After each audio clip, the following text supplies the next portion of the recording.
O nosso contato é com o deputado Felipe Barros. Muito boa noite, deputado. Seja bem-vindo aqui em Oeste Sem Filtro. Boa noite, uma alegria participar do Oeste Sem Filtro.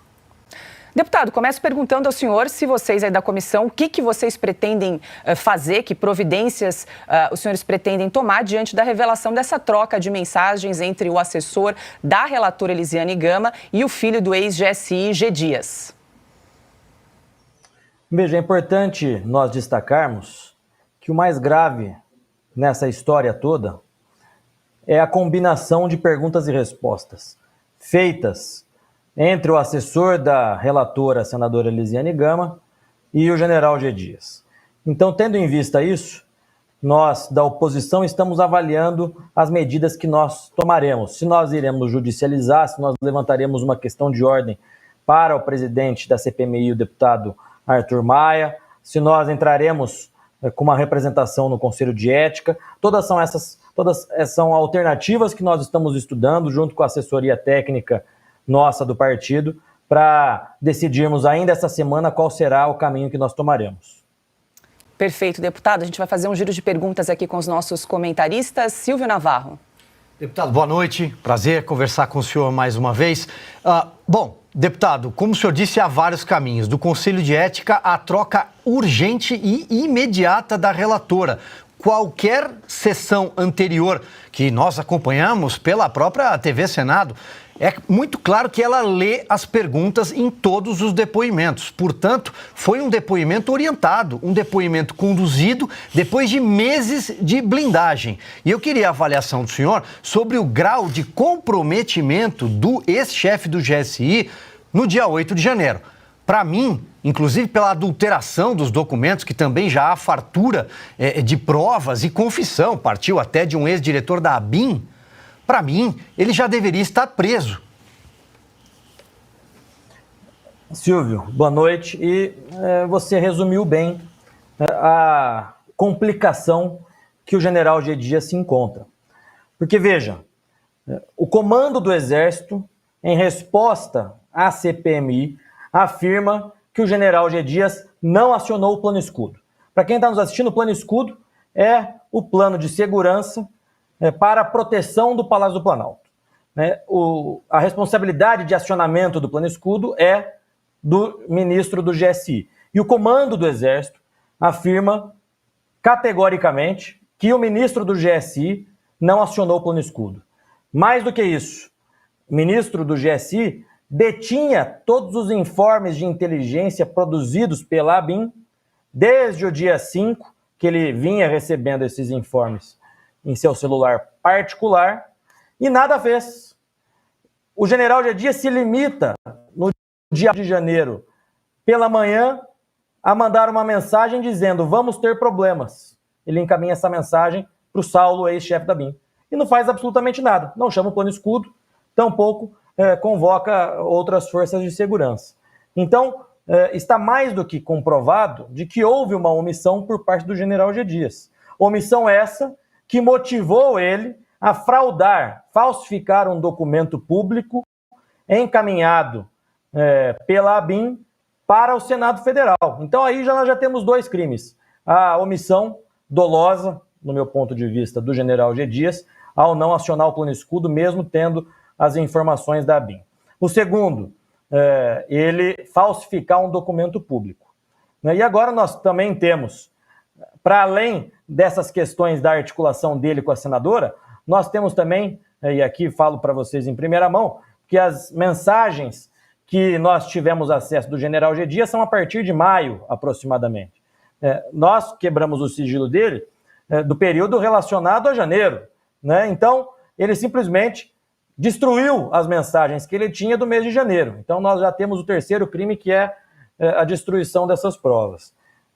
Portanto, o general G. Dias está em maus lençóis, e se fosse com qualquer outra pessoa, me parece que a regra tem sido mais baixa, já estaria preso preventivamente. Perfeito. Quem pergunta agora é Ana Paula Henkel. Boa noite, deputado. Obrigada pela entrevista. Primeiro eu quero parabenizá-lo pelo excepcional trabalho nessa CPMI e perguntar se primeiro, se há chance do presidente da CPMI afastar Elisiane Gama como relatora, mas queria focar, deputado, porque eu achei absolutamente espetacular o vídeo que o senhor mostrou que a sua equipe fez sobre as câmeras ali em torno do Ministério da Justiça. Mostramos aquele vídeo aqui no programa várias vezes. E, deputado, parece que ficou por isso mesmo. Imagens do dia da insurreição no Brasil, do Pearl Harbor brasileiro, como disse a ministra Rosa Weber, foram apagadas, a imprensa continua em silêncio. Gostaria de saber também como anda o trâmite sobre esse imbróglio aí das imagens que foram apagadas. Ana, obrigado pela pergunta. Nós estamos finalizando uma análise sobre os contratos do Ministério da Justiça com empresas que fazem o backup dessas imagens, bem como a manutenção dessas câmeras. É impossível que não haja um backup dessas imagens. Eu quero lembrar a todos aqui que o interventor da segurança pública, nomeado no dia 8 à noite, foi Ricardo Capelli. Ricardo Capelli, que é o 02, o secretário executivo de Flávio Dino, ministro da Justiça. Ricardo Capelli, que conduziu as investigações porque estava à frente da intervenção. Ricardo Capelli que produziu depois um relatório da intervenção. Ricardo Capelli que detinha as imagens, todas elas, do Palácio do Planalto. Que com a demissão do general G. Dias, após a divulgação das imagens, quem assume o Ministério do GSI temporariamente é Ricardo Capelli. Então, Capelli é uma figura central dessas investigações. E eu tenho dito, e aqui é uma percepção minha, o Ricardo Capelli, por todos esses fatos que eu acabo de narrar para vocês, ele induziu o judiciário a erro. Vocês vejam só, hoje nós ouvimos a cabo Marcela, que é aqui da Polícia Militar do Distrito Federal. A Polícia Militar cometeu alguns equívocos, do meu ponto de vista, mas não foi a única corporação que cometeu equívocos. A gente estava falando agora há pouco do general G. Dias. Mas a Polícia Militar, qual foi o principal equívoco deles, o erro, intencional ou não, no dia 8? Foi ter colocado a tropa da Polícia Militar de sobreaviso. Isso significa que os policiais ficaram em suas casas e não dentro dos quartéis, caso precisasse acioná-los. Cada um ficou dentro de sua casa. Isso fez com que eles demorassem para chegar na esplanada dos ministérios. Quem determinou que os policiais ficassem de sobreaviso? O coronel Fábio e o coronel Klepter.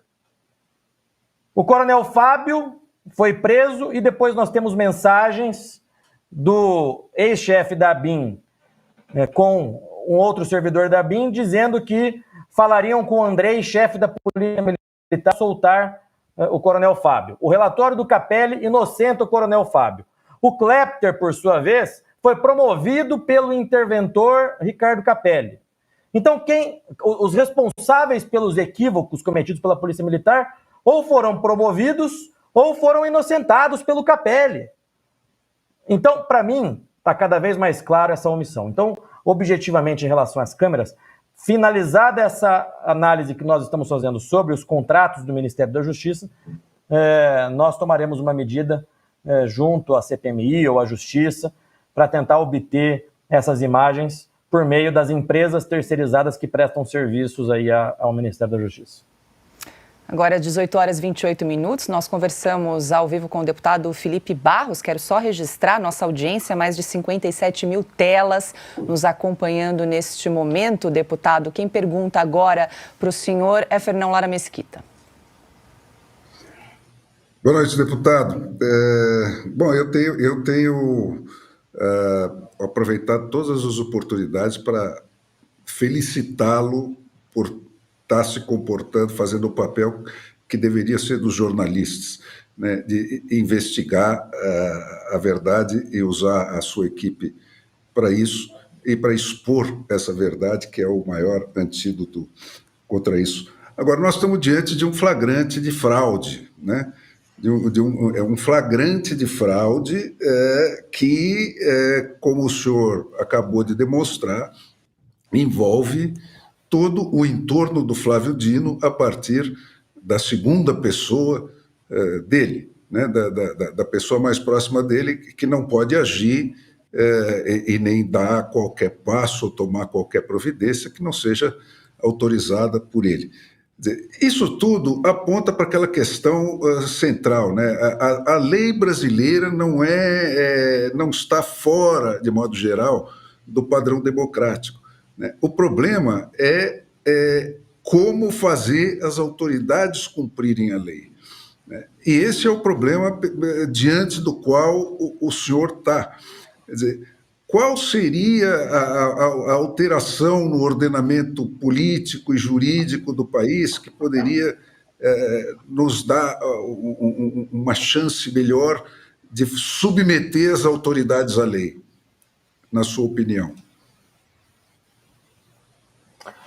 Fernão, eu creio que se nós simplesmente cumpríssemos aquilo que já está previsto na Constituição Federal e no nosso regramento infralegal, nós já deveríamos ter todas as autoridades, todas elas, submissas ao império da lei. Agora, o que nós estamos vendo nos últimos tempos não é o império da lei, é o império de que cada juiz ou cada ministro interpreta a lei de uma maneira. Então, o subjetivismo e decisões monocráticas, no meu ponto de vista, precisam ser alterados. Não podemos, numa democracia, permitir que isso continue acontecendo. E mais do que isso, já respondendo à sua pergunta, especificamente no ambiente da CPMI. Você veja, qual é a tese que eu tenho levantado, mas é uma tese que ainda está em construção e não tem ainda respaldo regimental aqui dentro do Congresso Nacional. A CPMI ou CPI é um instrumento da minoria. Nós coletamos, através do deputado André Fernandes, que foi o primeiro signatário, idealizador da CPI, ele começa a coletar as assinaturas e nós temos assinaturas exclusivamente de membros da oposição.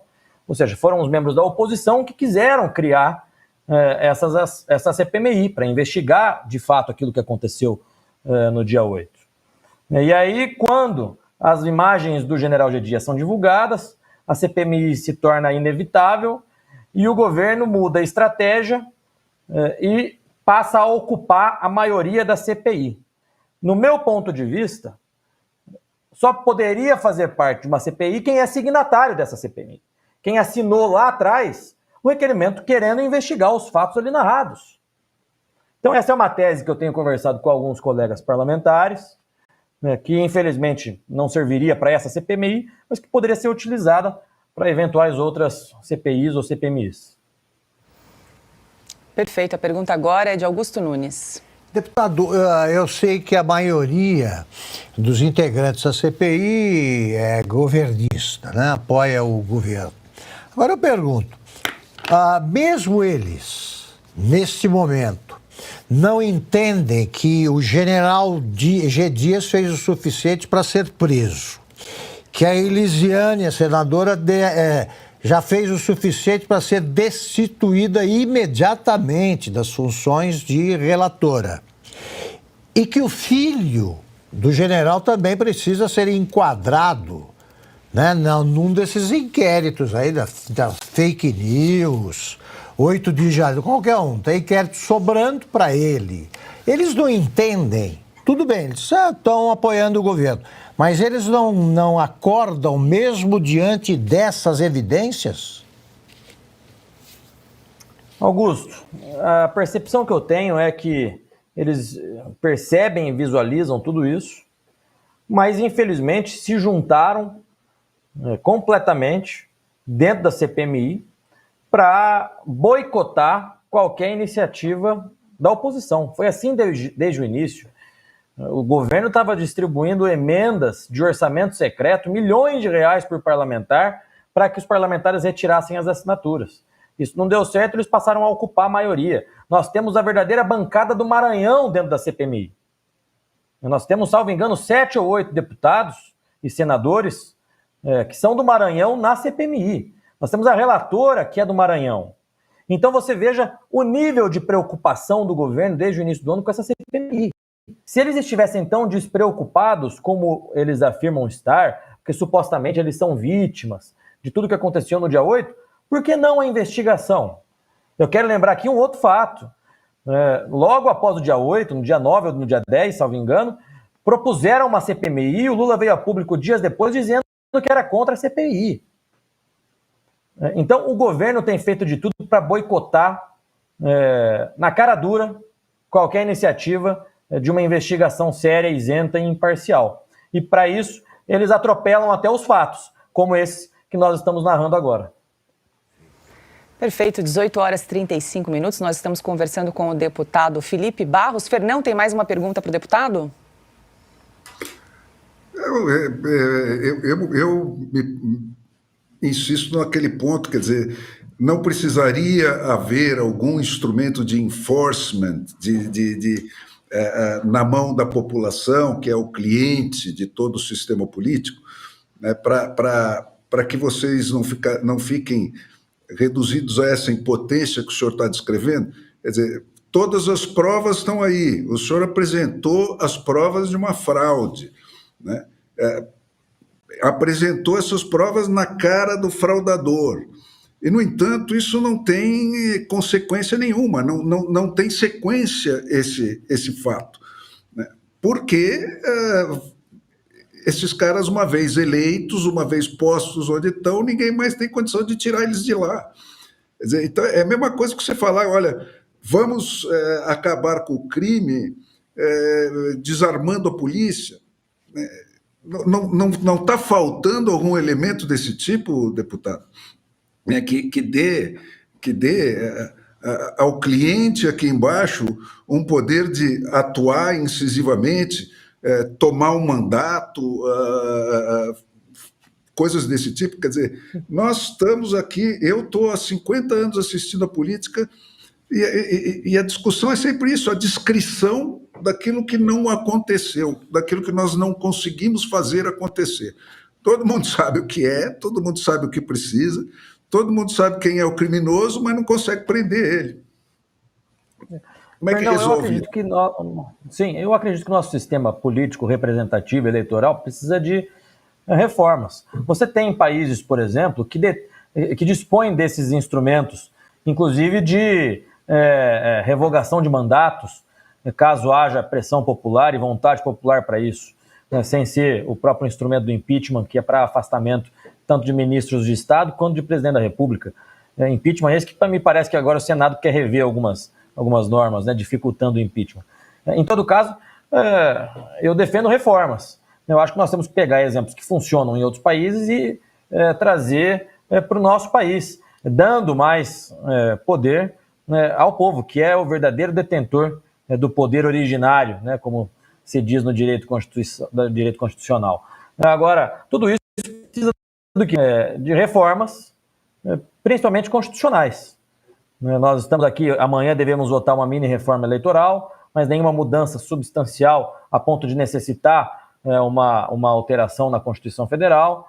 Toda vez que a gente discute alterações no sistema representativo, como, por exemplo, se seremos eleitos pelo distritão, pelo distrital misto, toda vez se discute e continuamos sempre no mesmo sistema. Eu defendo o distritão, né, que são os mais votados e pronto, acabou, sem essa de quociente para cá, quociente para lá. Então, assim, são reformas que precisam ser feitas. Agora, se você me perguntar quando serão feitas, essa é uma boa pergunta, porque toda vez, repito, que se inicia uma discussão sobre isso, a discussão simplesmente se finaliza sem conclusão alguma, infelizmente.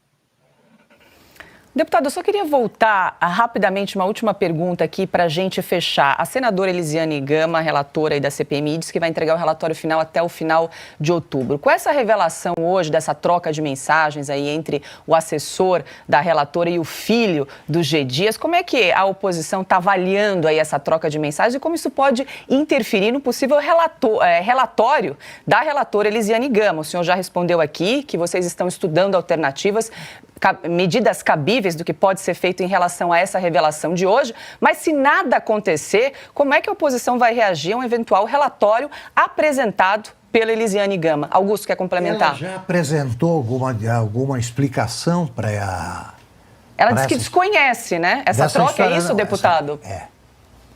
Ela afirma que desconhece, porém ela não negou veementemente. O fato é, na mensagem, o Gabriel, que é filho do general Gonçalves Dias, diz que o chefe de gabinete da senadora Elisiane Gama estava indo ao encontro do general G. Dias a pedido dela própria. Então ela pediu para o seu chefe de gabinete ir ao encontro do general. Depois disso, há uma troca de documentos entre o general G. Dias e o seu advogado. Primeiro, esse documento, aliás, surge do jornalista Luiz do Brasil 247. Ele manda um documento para o general G. Dias e esse documento o general G. Dias encaminha para o seu advogado. E o que contém nesse documento?